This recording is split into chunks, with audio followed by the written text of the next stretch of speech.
Good morning, everyone. Welcome back to Learn with Abdul Sattar. I hope you are ready for this class. Today I am going to start History Class 8. This is your first lesson of the history: how, when, and where. And we are discussing second class. This is second part of your video. your video. बच्चों, हम आ गए हैं how do we पीरियोडाइज। हम अवधि को कैसे तय करते हैं, कैसे पीरियोडाइज करते हैं। 1817 में स्कॉटलैंड के अर्थशास्त्री और राजनीतिक दार्शनिक जेम्स मिल ने 3 विशाल खंडों में ए हिस्ट्री ऑफ ब्रिटिश इंडिया यानी ब्रिटिश भारत का इतिहास नामक एक किताब लिखी थी। इस किताब में उन्होंने भारत के इतिहास को हिंदू, मुस्लिम और ब्रिटिश इन 3 कालखंडों में बांटा था। कालखंडों के इस निर्धारण को ज़्यादातर लोगों ने मान भी लिया। क्या आपको भारतीय इतिहास को समझने के इस तरीके में कोई समस्या दिखाई देती है? देखिए बच्चों, इन 1817 में जेम्स मिल, कौन था जेम्स मिल? ए स्कॉटिश यानी स्कॉटलैंड का इकोनॉमिस्ट, अर्थशास्त्री था, एंड पॉलिटिकल फिलोसफर और राजनैतिक दार्शनिक था। इसने क्या किया? पब्लिश्ड, उसने छापी थी a massive 3 volume work,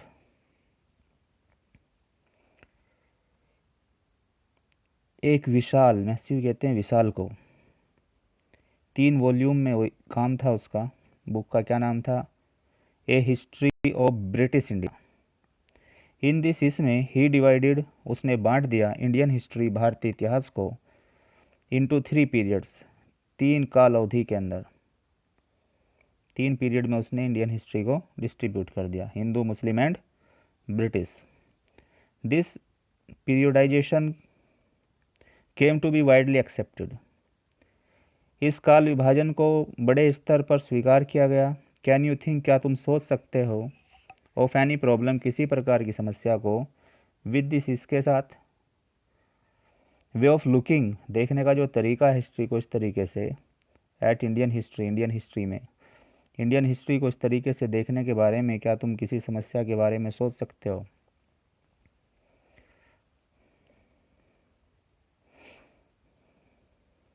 why do we try, हम क्यों कोशिश करते हैं, डिवाइड और बांटते हैं हिस्ट्री को इनटू डिफरेंट पीरियड, अलग अलग समय अवधि में। वी डू सो, ऐसा हम इसलिए करते हैं, we do so in an attempt to capture the characteristics of a time. ऐसा हम इसलिए करते हैं जिससे कि एक अटेम्प्ट हो, एक कोशिश हो, टू कैप्चर, कैप्चर करने की, पकड़ने की, द कैरेक्टरिस्टिक्स, विशेषताओं को, ऑफ ए टाइम, एक समय की, जिससे कि एक ही समय की विशेषताओं को पकड़ने का एक अटेम्प्ट हो सके, इसलिए ऐसा किया जाता है। Its central feature as they appear to us, इसका सेंट्रल फीचर है ये, जैसा कि हमको दिखाई दिया। So the terms through which we periodise, that is demarcate the difference between periods, become important. They reflect our ideas, वे हमारे विचारों को रिफ्लेक्ट करते हैं, अबाउट द पास्ट, पास्ट के बारे में। दे सो, वो दिखाते हैं, हाउ वी सी, हम किस तरीके से देखते हैं, द सिग्निफिकेंस, महत्व को, ऑफ द चेंज, बदलाव के, from one period to the next, एक समय अवधि से अगली समय अवधि में। अब देखो बच्चों, आगे क्या बताया। मिल को लगता था कि सारे एशियाई समाज, जो भी एशियन सोसाइटीज़ हैं, सभ्यता के मामले में यूरोप से पीछे हैं। मिल का ये मानना था कि सिविलाइजेशन यूरोप की आगे है और एशिया के देशों की पीछे है। इतिहास की उसकी समझदारी ये थी कि भारत में अंग्रेज़ों के आने से पहले यहाँ हिंदू और मुसलमान तानाशाहों का ही राज चला करता था, ऐसा मिल का समझना था, जो इतिहासकार था मिल। यहाँ चारों ओर केवल धार्मिक बैर था, जातिगत बंधन थे और अंधविश्वासों का ही बोलबाला था।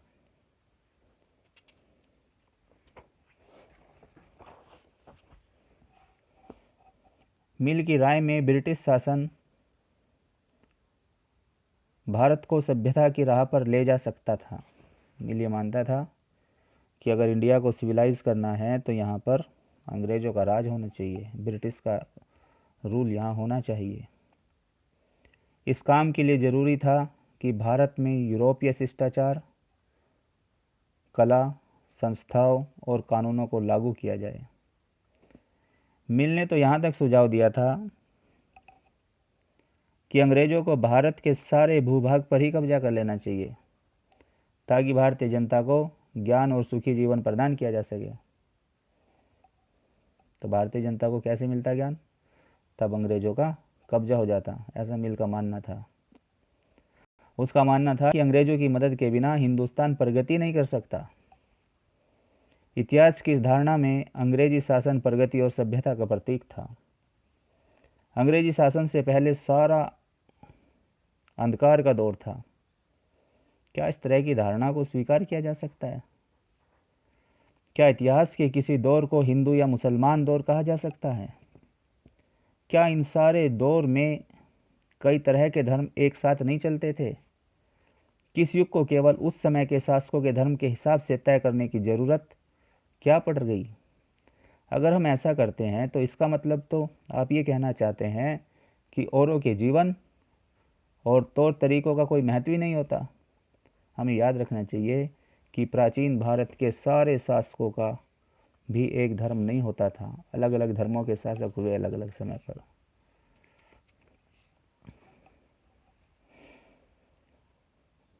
देखो बच्चों, मिल सोचते थे दैट ऑल एशियन सोसाइटीज़, कि सारी जो एशिया का समाज है, worth he at a lower level, नीचे के दर्जे पर, ऑफ सिविलाइजेशन सभ्यता में, देन यूरोप के मुकाबले। According to his telling of history, उसके हिस्ट्री बताने के अनुसार, before the British came to India, British के भारत में आने से पहले Hindu and Muslim despots rule the country, Hindu और मुस्लिम शासक देश पर राज करते थे। रिलीजियस इंटॉलरेंस,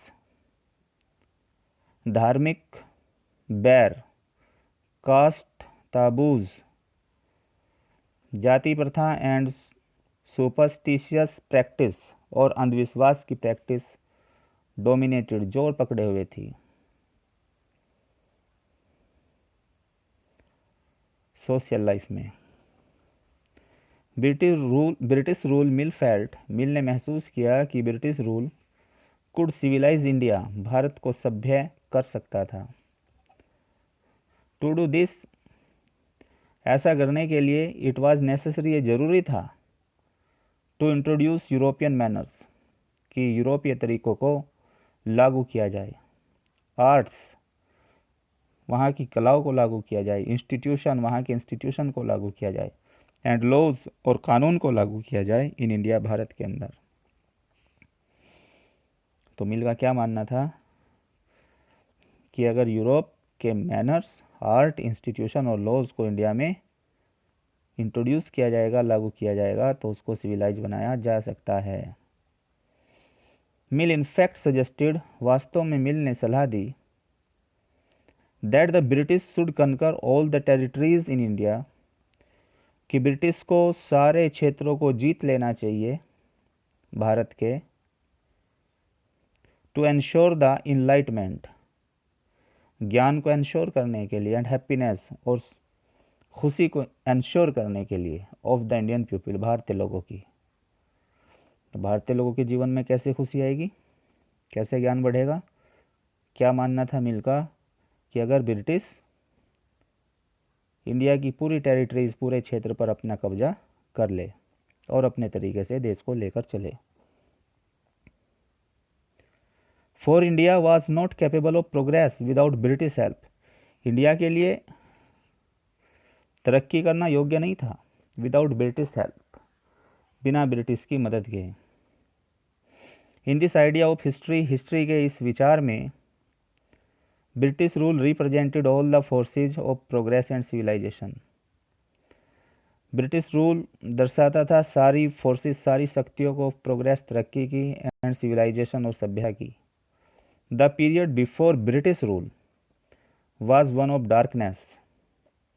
ब्रिटिश रूल से पहले की जो समय अवधि थी वो अंधकार में थी।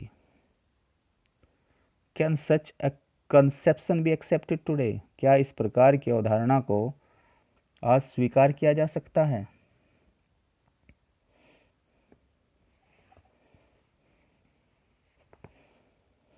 इन एनी केस, किसी दशा में, can we refer to any period? क्या हम किसी पीरियड को रेफर कर सकते हैं हिस्ट्री के एज हिंदू और मुस्लिम के रूप में? Did not variety of faiths exist simultaneously? क्या विभिन्न प्रकार के फेथ, विभिन्न प्रकार के विश्वास एग्जिस्ट नहीं करते थे एक साथ इन दिस पीरियड, इस अवधि में? Why should we characterise? हम क्यों करेक्टराइज करते हैं एन एज, एक युग को, ओनली थ्रू द रिलीजन, केवल धर्म के माध्यम से, ऑफ द रूलर्स, शासकों की, ऑफ द टाइम, उस समय के? टू डू सो, ऐसा करना, is to suggest that the lives and practices of the other, ऐसा करना ये सजेस्ट करना है कि जो जीवन है, जो प्रैक्टिस है दूसरों की, डू नॉट रियली मैटर, वो कोई मैटर ही नहीं करती वास्तव में। वी शुड ऑल्सो रिमेंबर, हमें यह भी ध्यान रखना चाहिए that even rulers in an ancient India, की प्राचीन भारत के अंदर शासक भी did not all share the same faith, सभी एक फेथ को, एक जैसे फेथ को शेयर नहीं करते थे, अलग अलग धर्मों के हुआ करते थे।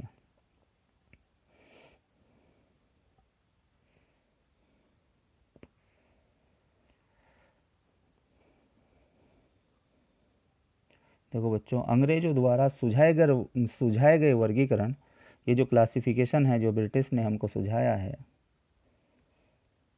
इससे अलग हटकर इतिहासकार भारतीय इतिहास को आमतौर पर प्राचीन, मध्यकालीन और आधुनिक काल में बांटकर देखते हैं।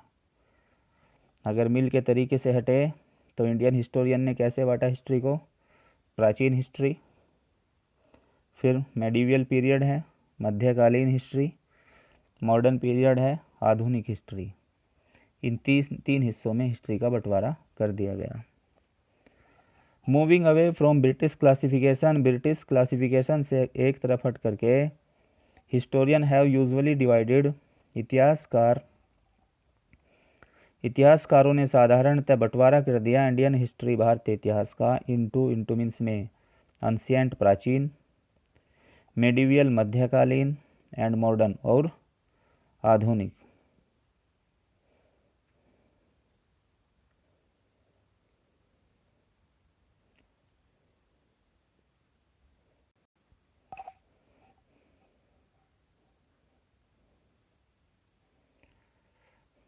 देखो बच्चों, इस विभाजन की भी अपनी समस्याएं हैं, जो विभाजन कर दिया ये इंडियन हिस्टोरियन ने कि हिस्ट्री को एंशिएंट, मेडिवियल और मॉडर्न में बांटा जाए, तो इसकी भी अपनी समस्याएं हैं।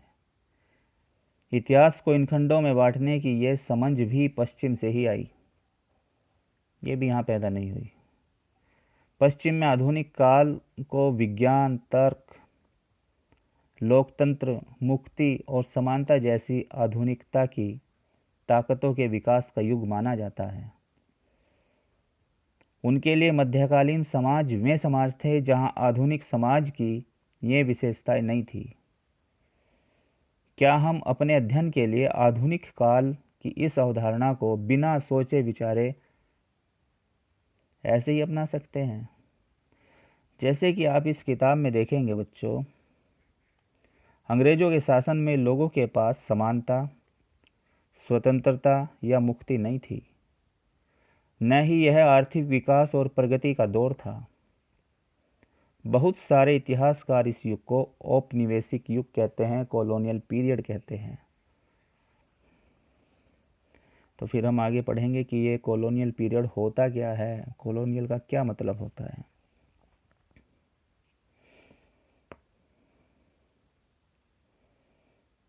देखो बच्चों, यहीं से देखो, this division too has its problem, ये बंटवारा भी अपनी समस्याएं रखता है। इट इज़ ए पीरियोडाइजेशन, ये एक बंटवारा है। दैट इज़ बोरोड, जिसको लिया गया है फ्रॉम द वेस्टर्न, पश्चिम से। वेयर द मॉडर्न पीरियड, जहाँ पर आधुनिक पीरियड वाज एसोसिएटेड, जुड़ा हुआ था, विद द ग्रोथ, ग्रोथ के साथ, of all the forces of modernity, आधुनिकता की फोर्सेज जो थी सभी, उसी की ग्रोथ के साथ जुड़ा हुआ था।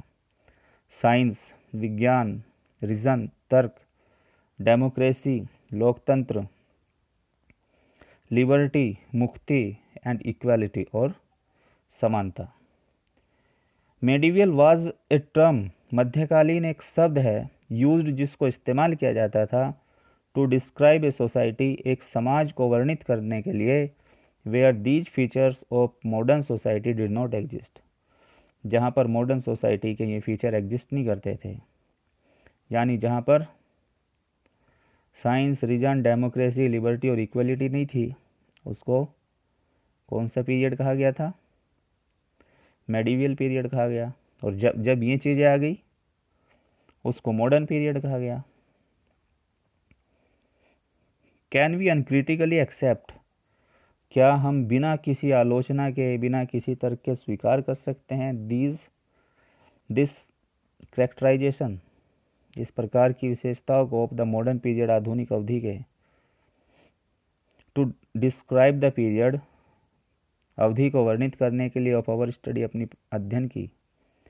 एज यू विल सी, जैसा कि आप देखोगे इन दिस बुक, इस किताब में, under British rule, British rule के अंतर्गत, people did not have equality, लोग समानता नहीं रखते थे, फ्रीडम, आज़ादी नहीं रखते थे, और लिबर्टी, या मुक्ति नहीं रखते थे। Nor was the period one of economic growth, ना ही ये एक इकोनॉमिक ग्रोथ का पीरियड था। एंड प्रोग्रेस, और तरक्की का। Many historian therefore refer to this period, बहुत सारे इतिहासकार इसीलिए रेफर करते हैं इस पीरियड को एज कॉलोनियल, औपनिवेशिक। क्या होता है ये औपनिवेशिक, कॉलोनियल पीरियड क्या होता है? अगली हेडिंग हमारी यही चलती है कि औपनिवेशिक होता क्या है। देखिए बच्चों, इस किताब में आप पढ़ेंगे कि किस तरह अंग्रेज़ों ने हमारे देश को जीता और स्थानीय नवाबों और राजाओं को दबाकर अपना शासन स्थापित किया। आप देखेंगे कि किस तरह उन्होंने अर्थव्यवस्था व समाज पर नियंत्रण स्थापित किया, अपने सारे खर्चों को निपटाने के लिए राजस्व वसूल किया, अपनी ज़रूरतों की चीज़ों को सस्ती कीमत पर खरीदा, निर्यात के लिए महत्वपूर्ण फसलों की खेती कराई, और इन सारी कोशिशों के कारण क्या बदलाव आए। आप ये भी जानेंगे कि ब्रिटिश शासन के कारण यहाँ की मूल मान्यताओं और पसंद नापसंद, रीति रिवाज व तौर तरीकों में क्या बदलाव आए। जब एक देश पर दूसरे देश के दबदबे से इस तरह के राजनीतिक, आर्थिक, सामाजिक और सांस्कृतिक बदलाव आते हैं, तो इस प्रक्रिया को उपनिवेशीकरण कहते हैं। इन दिस बुक, देखिए स्टूडेंट्स, इन दिस बुक, इस किताब में, यू विल रीड, तुम पढ़ोगे, about the way the British came to conquer, तरीके के बारे में जिसमें ब्रिटिश केम टू कर ब्रिटिश ने जीत लिया द कंट्री, देश को, एंड इस्टेब्लिश, और स्थापित कर लिया, देयर रूल, अपने शासन को।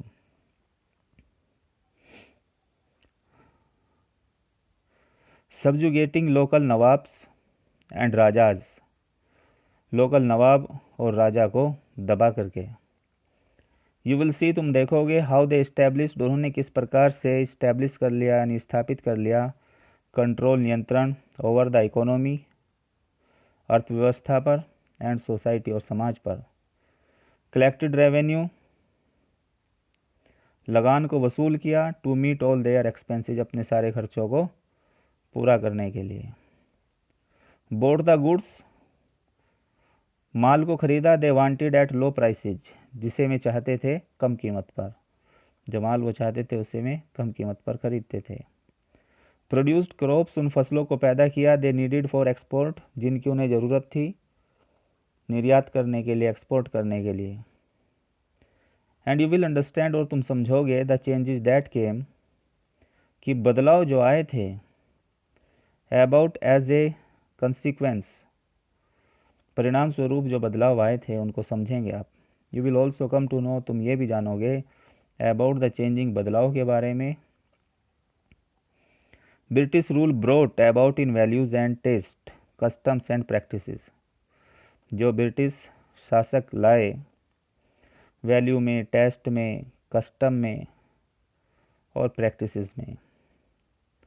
When the subjugation of one country, जब दबाया जाता है एक देश को, जब एक देश को दबाया जाता है,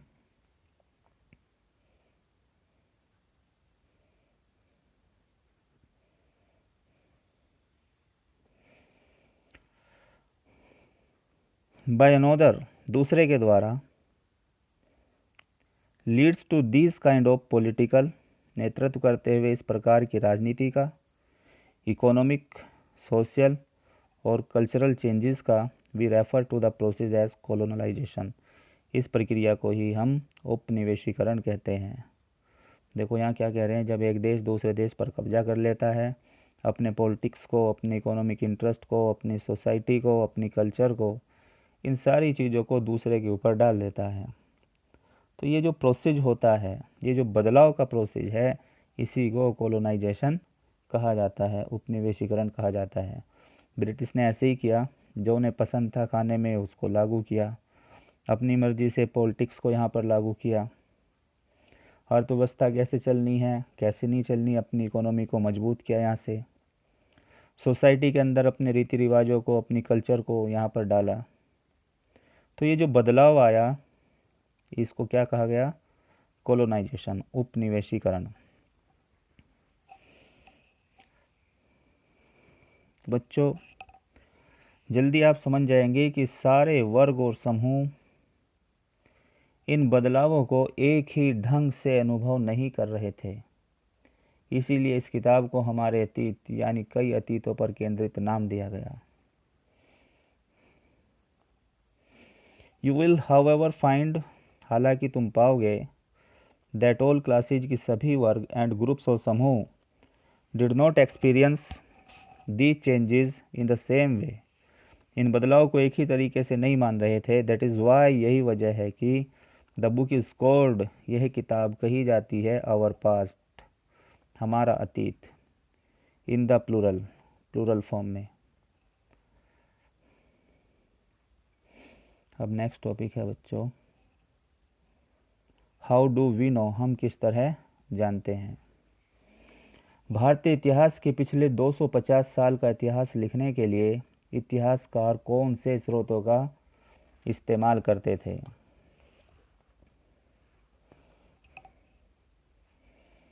व्हाट सोर्सेज, कौन से स्रोत, डू हिस्टोरियंस यूज, इतिहासकार प्रयोग करते थे इन राइटिंग, लिखने में, अबाउट द लास्ट 250 ईयर्स, पिछले 250 साल की इंडियन हिस्ट्री को।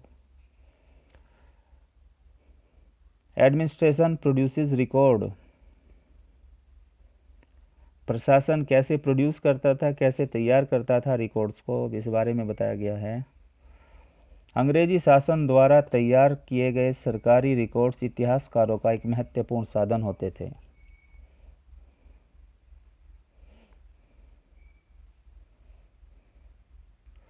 वन इम्पोर्टेंट सोर्स, एक महत्वपूर्ण साधन, इज़ द ऑफिशियल रिकॉर्ड, वो ऑफिशियल रिकॉर्ड होते थे, of the British administration, British administration के। जो भी ब्रिटिश एडमिनिस्ट्रेशन ऑफिशियल रिकॉर्ड बनाता था, तो हिस्टोरियन के लिए ये क्या था, एक सोर्स था, जहाँ से जानकारी मिला करती थी। अंग्रेज़ों की मान्यता थी कि चीज़ों को लिखना बहुत महत्वपूर्ण होता है। द ब्रिटिश बिलीव्ड, ब्रिटिश मानते थे, बिलीव करते थे इस चीज़ में, that the act of writing, कि राइटिंग का जो एक्ट है, काम है, वाज इम्पोर्टेंट, ये महत्वपूर्ण था। इसके लिए हर निर्देश, हर योजना, नीतिगत फैसले, सहमति, जांच को साफ साफ लिखना जरूरी था। एवरी इंस्ट्रक्शन, हर निर्देश, प्लान और प्रत्येक प्लान हो गया, पॉलिसी नीति, प्रत्येक नीति, डिसीजन, प्रत्येक निर्णय, एग्रीमेंट समझौता, हर कोई समझौता, इन्वेस्टिगेशन, जांच पड़ताल, हर कोई जांच पड़ताल, had to be clearly written up, स्पष्ट तौर पर लिखी जाती थी।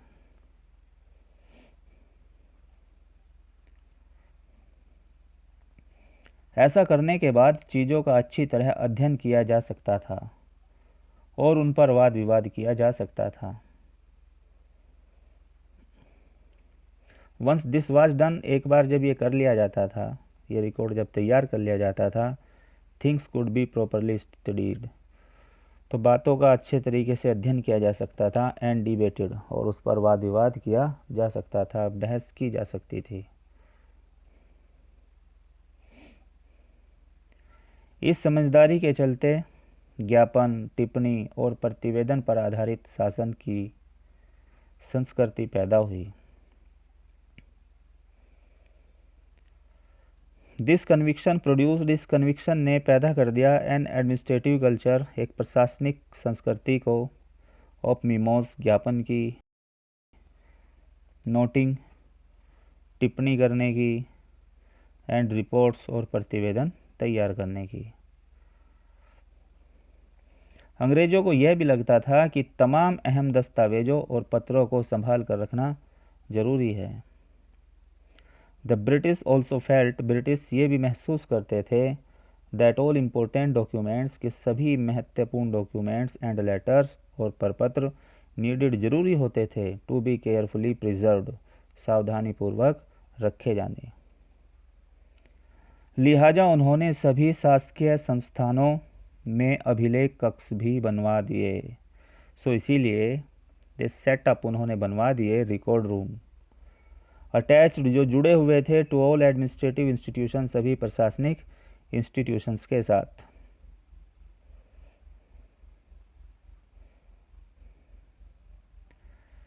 तहसील के दफ्तर, कलेक्ट्रेट, कमिश्नर के दफ्तर, प्रांतीय सचिवालय, कचहरी, सबके अपने रिकॉर्ड रूम होते थे। द विलेज तहसीलदार ऑफिस, जो विलेज तहसीलदार ऑफिस है, collectorate, commissioners office, provincial secretariat यानी प्रांतीय सचिव, the law courts, all had, सभी के सब रखते थे देयर रिकॉर्ड रूम्स, अपने रिकॉर्ड रूम, जहाँ पर जो भी उनके अंदर लेटर्स का आना जाना, लिखित में जो भी क्रियाएं होती थी, सबका रिकॉर्ड मेंटेन किया जाता था।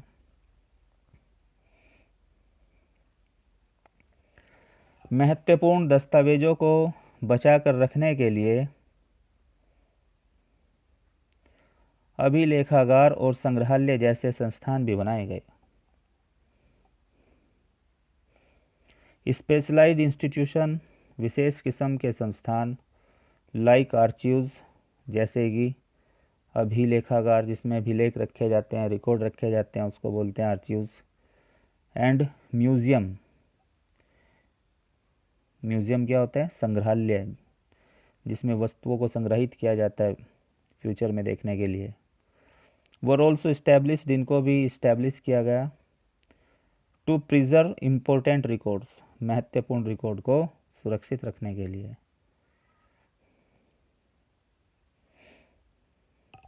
उन्नीसवीं सदी की शुरुआत में प्रशासन की एक शाखा से दूसरी शाखा के पास भेजे गए पत्रों और ज्ञापनों को आप आज भी अभिलेखागारों में देख सकते हैं। वहां आप जिलाधिकारियों द्वारा तैयार किए गए नोट्स और रिपोर्ट पढ़ सकते हैं, या ऊपर बैठे अफसरों द्वारा प्रांतीय अधिकारियों को भेजे गए निर्देश और सुझाव देख सकते हैं। 19वीं सदी की शुरुआती सालों में इन दस्तावेजों की सावधानीपूर्वक नकलें बनाई जाती थी। लेटर्स एंड मीमोज, पत्र और ज्ञापन। दैट मूड, जो जाया करते थे, फ्रॉम वन ब्रांच, एक ब्रांच से, ऑफ द एडमिनिस्ट्रेशन, प्रशासन की, टू अनोदर, दूसरी वाली को, जो प्रशासन की एक ब्रांच से दूसरी ब्रांच को जाया करते थे, इन द अर्ली ईयर्स, पहले वर्षों में, ऑफ द 19th सेंचुरी, 19वीं सदी के, कैन स्टिल बी रीड, उनको भी पढ़ा जा सकता है। कहाँ पढ़ा जाएगा इनको? इन द आर्चीव्स, अभिलेखागारों में, जहाँ पर इनको सुरक्षित रखा गया है उसे अभिलेखागार कहते हैं, आर्चीव्स बोलते हैं उसको।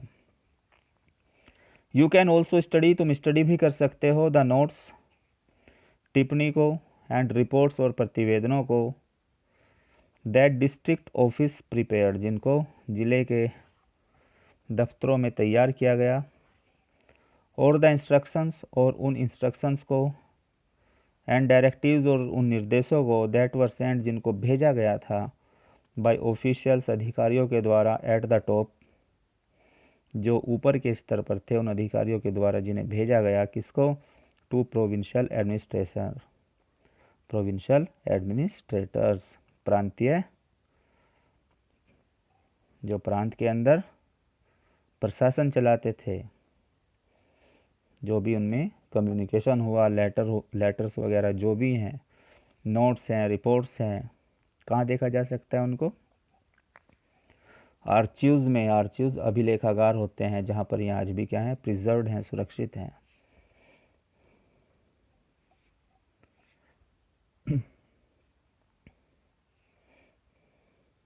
इन the early years of the 19th century, 19वीं सदी के पहले सालों में, these documents were carefully copied, इन डॉक्यूमेंट्स को सावधानी पूर्वक कॉपी किया गया, कॉपीड आउट, कॉपी किया गया, एंड ब्यूटीफुली रिटन, और सुंदरता के साथ लिखा गया, बाय कैलीग्राफिस्ट, कैलीग्राफिस्ट के द्वारा। कैलीग्राफिस्ट कौन होते थे?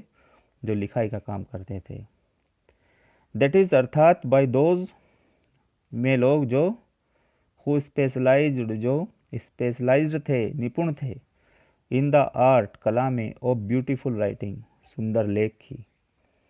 Bye the middle of 19th century, 19वीं सदी के बीच में, with the spread of printing, printing के फैलाव के साथ, multiple copies of these records, इन रिकॉर्ड की अनेक कॉपीज वर प्रिंटेड, छापी गई, as proceeding of each government department, government के प्रत्येक डिपार्टमेंट की कार्यवाही के लिए।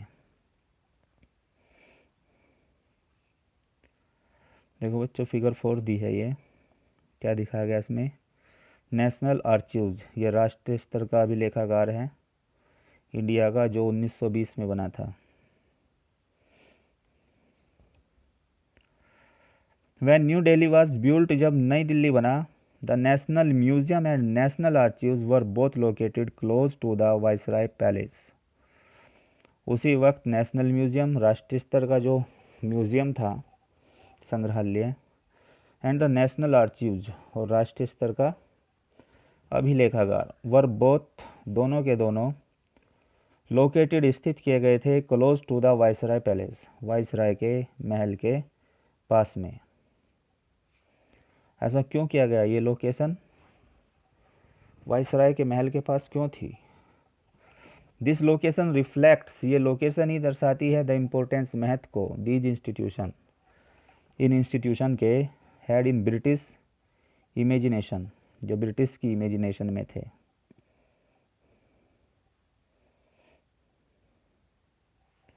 सर्वेज बिकम इम्पोर्टेंट, सर्वे महत्वपूर्ण बन गए। अब अगला टॉपिक है ये स्टूडेंट्स, सर्वे के बारे में। सर्वे होता क्या है? सर्वेक्षण करने को बोलते हैं सर्वे। ये महत्वपूर्ण बन गए थे कैसे? औपनिवेशिक शासन के दौरान, औपनिवेशिक शासन हमने पढ़ा कि जब एक कंट्री दूसरे कंट्री के ऊपर अपनी कल्चर को, अपने कब्जे को डाल देता है, तो हर तरीके से एजुकेशन में, लॉ में, कल्चर में, इसको कॉलोनलाइजेशन कहते हैं। तो कॉलोनलाइजेशन तो हो रहा था, ब्रिटिश का कब्जा हो गया था, सारी उन्हीं की कल्चर फॉलो की जा रही थी जो वो बताते थे। औपनिवेशिक शासन के दौरान सर्वेक्षण का चलन भी महत्वपूर्ण होता गया।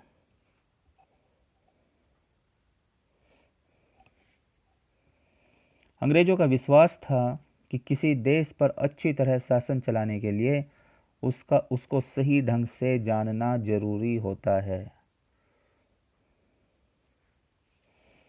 द प्रैक्टिस ऑफ सर्वेइंग, सर्वेक्षण की प्रैक्टिस, ऑल्सो मीन्स भी बिकेम हो गई कॉमन हो गई थी under the colonial administration, colonial प्रशासन के अंतर्गत, औपनिवेशिक प्रशासन के अंतर्गत।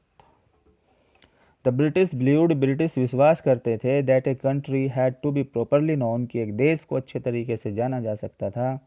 कब? Before it could be effectively administrated, इसको बेहतर तरीके से एडमिनिस्टर करने के लिए, चलाने के लिए एक देश को अच्छे तरीके से जानना जरूरी होता था। ये ब्रिटिश का बिलीव था।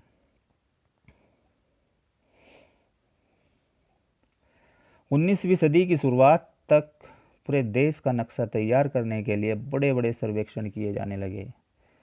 गांवों में राजस्व सर्वेक्षण किए गए। इन सर्वेक्षणों में धरती की सतह, मिट्टी की गुणवत्ता, वहाँ मिलने वाले पेड़ पौधों और जीव जंतुओं तथा स्थानीय इतिहासों व फसलों का पता लगाया जाता था। By the early 19th century, 19वीं सदी की शुरुआत में detailed survey detail were being carried out किए गए to map the entire country, पूरे देश का मैप तैयार किया गया करने के लिए। इन द विलेजेज, गाँव के अंदर revenue survey were conducted, revenue survey किए गए। राजस्व सर्वेक्षण, लगान से संबंधित सर्वे यानी। The efforts was to know, ये जो प्रयास था जानने के लिए था। द टोपोग्राफी, टोपोग्राफी क्या होती है जी? टोपोग्राफी का मतलब बताया, द सोइल क्वालिटी, मिट्टी की गुणवत्ता।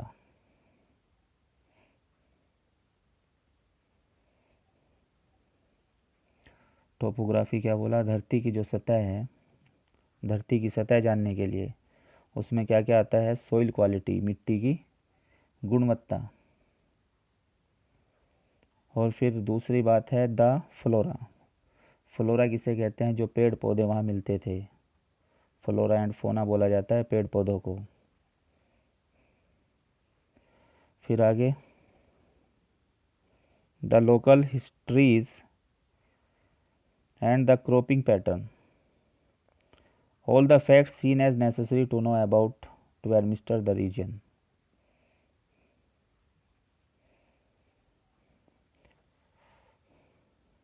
जो स्थानीय इतिहासकार थे और जो फसल उगाने का पैटर्न था, सारे तथ्यों को देखा गया।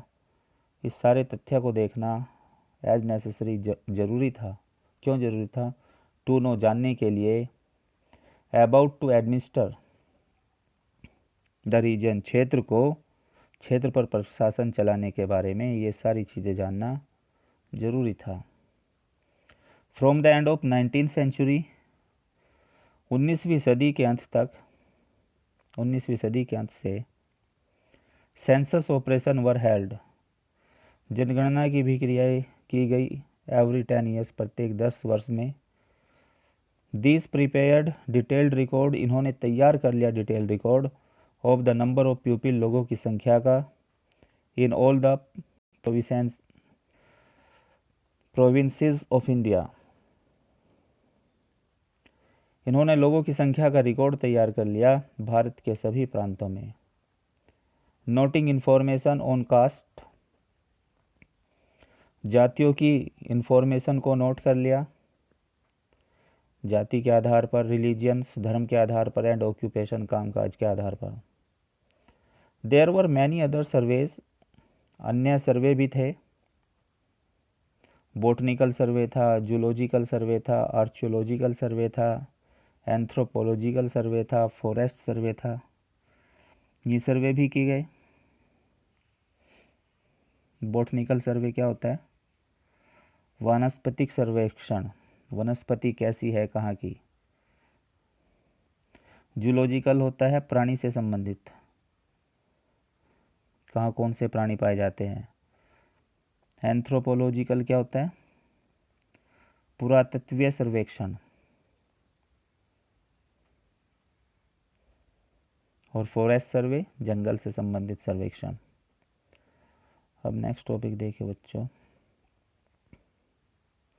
What official record do not tell. Official record क्या नहीं बताते,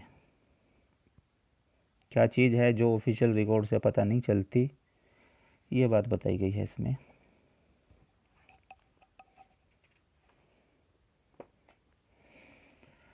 रिकॉर्ड के इस विशाल भंडार से हम बहुत कुछ पता लगा सकते हैं, फिर भी इस बात को नज़रअंदाज नहीं किया जा सकता कि ये सब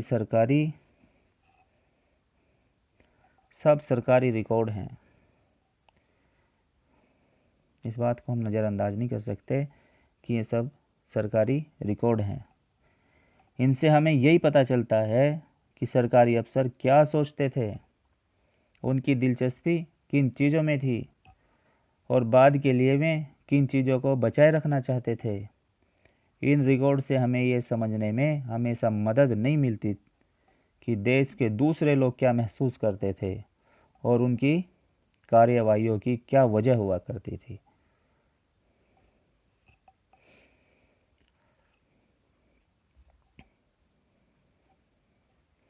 फ्रॉम दिस वास्ट कॉर्पस, इस विशाल भंडार से ऑफ रिकॉर्ड्स के, we can get to know, हम जान सकते हैं, ए लॉट, अत्यधिक, बट वी मस्ट रिमेंबर, लेकिन हमें याद रखना चाहिए, that these are official record, की ये सरकारी रिकॉर्ड है। दे टेल अस, में हमें बताते हैं, व्हाट द ऑफिशियल थॉट, कि ऑफिशियल क्या सोचते थे, अधिकारी क्या सोचते थे।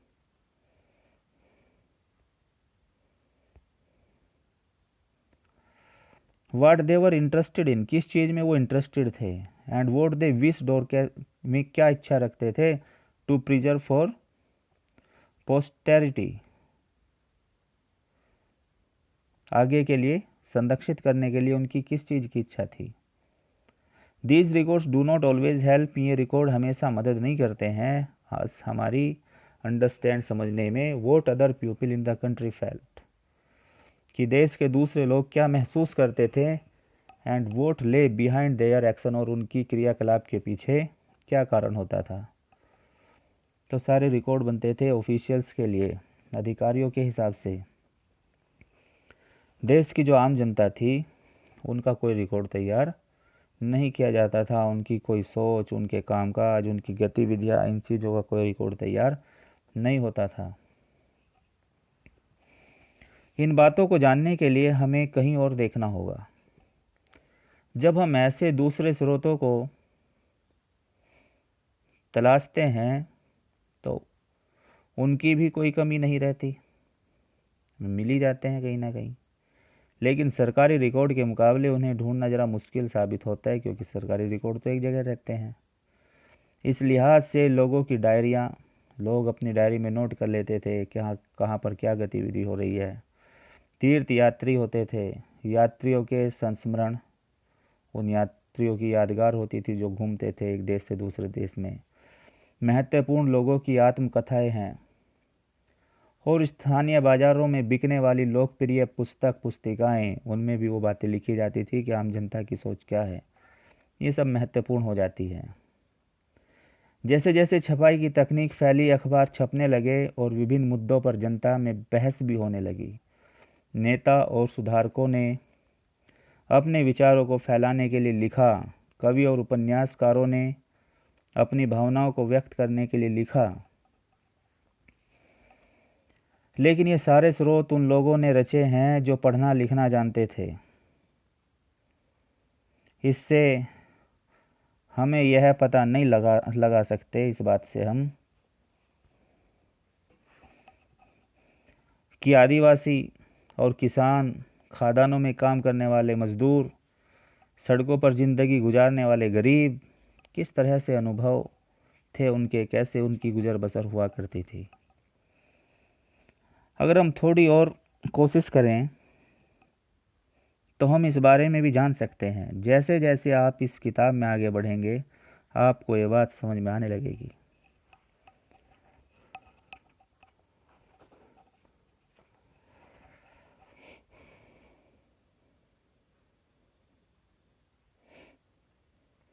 देखो बच्चों, for that we need to look elsewhere.